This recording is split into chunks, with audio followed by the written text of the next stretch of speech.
Hi everyone, let's get start with the weekly wrap. Let's first understand how things panned out in the week gone by and what are the things to watch out for in the forthcoming week. We started the week on a flat note as there was no major development over the weekend on the domestic as well as global front. But all of a sudden, the global market started feeling the heat and had a rough afternoon on Monday. Undoubtedly, this negativity had a rub-off effect on our market, and as a result, the Nifty took a nosedive in the latter half to shade more than 200 points.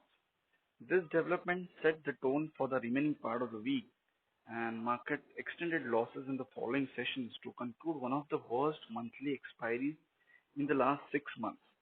On Friday, fortunately, we had a smart recovery to defend the 11,000 mark on a weekly basis. Barring the last day of the week, our markets kept grinding lower and didn't respect any intermediate support in the process. The velocity at which the market came off this week, it might have caught a lot of traders on the wrong foot. But honestly speaking, we were not surprised with it. And with reference to our recent podcast, we have been repeatedly advocating caution in the recent rally.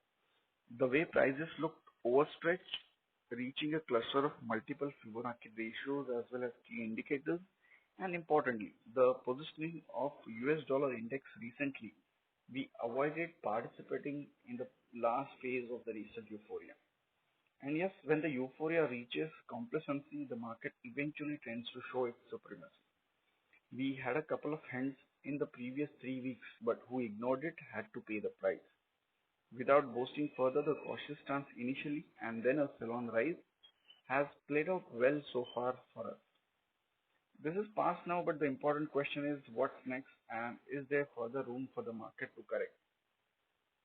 In our sense, the market is not done yet, and although we have seen a smart broad-based recovery on Friday, we expect the selling to re-emerge at higher levels around 11,150 to. On the daily chart, we can see a confirmation of low top, lower bottom formation for the first time since May lows. Hence, the probability of Nifty sliding below the sheet anchor of 200 SMA, which is placed around 10,820, 10,770, is quite high to test the next cluster of supports somewhere around 10,600, 10,450. However, with a broader view, we still believe that this is just a corrective phase within the large uptrend, and thus it is likely to provide a very good opportunity to accumulate quality propositions in a staggered manner. But for momentum traders, it's advisable not to get carried away by in between bounce back as we are still not completely out of the woods.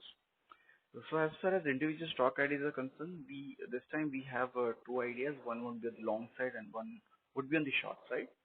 On the long side, we like United Spirits. The stock has corrected sharply over the past, couple of weeks.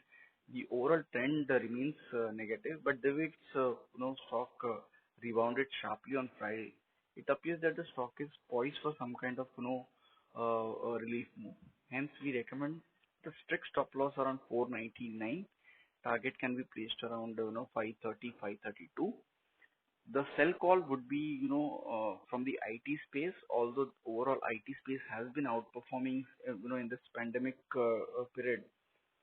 But the way it, corrected in the latter half of the week, it has clearly dented the recent optimism. Hence, we expect some kind of profit booking in CS in the forthcoming week. It can be shorted for a target of 2330 and stop can be placed, around 2482. Thank you.